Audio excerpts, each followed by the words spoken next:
college, there's probably at least one teacher like. Maybe she gave you a bad grade, or maybe she's a colleague or a subordinate who stepped on your toes. How'd you like to get even? Well, good news is it can be done, thanks to Arizona law and the hiring practices at some colleges. In fact, at one college in particular, getting a teacher canned, it's not that hard. As Clara Lanyi shows us in tonight's Not on Your Side investigation. Institutions of higher education are supposed to promote openness, free inquiry, and the quest for truth. But not Cochise College, according to 48-year-old ceramics instructor Clara Lanyi. When you have a situation where someone is being let go from their job and no one really knows why, it creates an atmosphere of fear. And no one wants to stick their neck out in that kind of environment. Lanyi's abrupt dismissal was a shock, not just to her, but to her students. I'm really stupefied by what's going on with her. I believe that Claire is exactly the kind of teacher that we would want to have in our community. I was shocked. Like, it was one of the best classes I have ever had. She's one of the best teachers I ever had. I don't know why they would even consider firing someone like her. What got this popular instructor sacked? Lanyi provided these documents to KGUN-9 News. 2 student complaints accuse her of being a poor teacher, but 3 dozen student evals praise her. And then there's this document. It appears to be a student petition slamming Lanyi, but that appearance may be deceiving. The college provided this summary of Provost Vernon Fick's investigation. Of 7 signatures, he found 1 to be illegible. 4 were not Lanyi's students, and 2 said they thought the petition was for something else.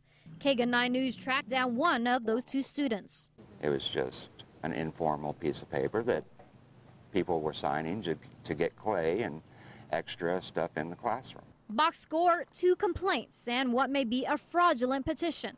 Is that all it took? We dug deeper and found this. In July of 2011, Lanyi wrote the liberal arts administrative assistant about getting some classroom materials.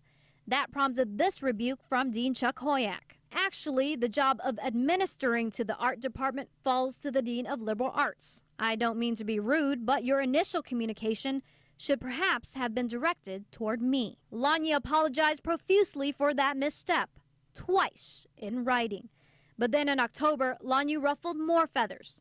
In this email to Administrator Christopher Overlock and copied to Hoyak and others, Lanyi describes a surprise budget cut as pretty much a disaster for my program. Lanyi says she got no reply. On January 11th, Hoyak sent this letter to Provost Fick, recommending non-renewal for Lanyi.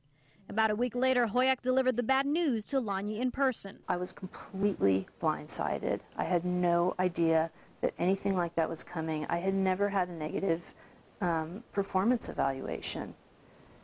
Then he told me that there were several students that complained, and he said there was more bad in my file than good. More bad than good?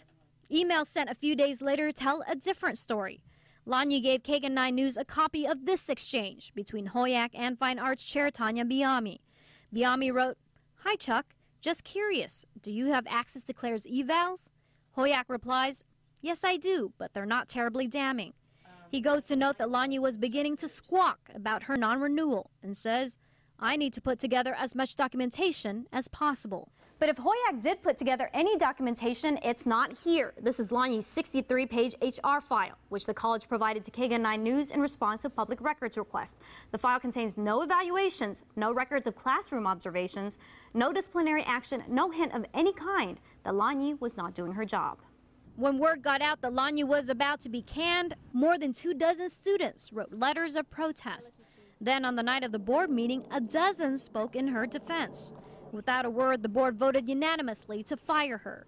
Under Arizona law, because Lanyi was still in her 2-year probationary period, the board did not have to give an explanation, and didn't. I feel a little scared to teach after this experience, and I will have a black mark on my record.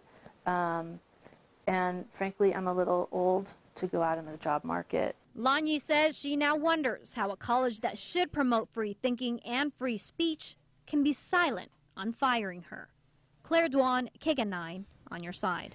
Dean of Students James Hall took a second look at that questionable petition in February. According to his redacted report, the student behind it claimed she didn't know some of those signing were not Lanyi's students, denied the petition was misleading, and claimed it wasn't the only one in circulation at the time. Now, if Hall interviewed any other students in an attempt to check out those claims, his report does not say so, but he concluded that he had found no evidence of wrongdoing. As for Hoyak, his recommendation cited student complaints, informal complaints from colleagues, and classroom observations by Hoyak and Biami. The files we obtained contained no complaints from colleagues, 2 from students, overwhelmingly positive evaluations, and no classroom reports from Biami or Hoyak. Lanyi insists Hoyak never set foot in her class.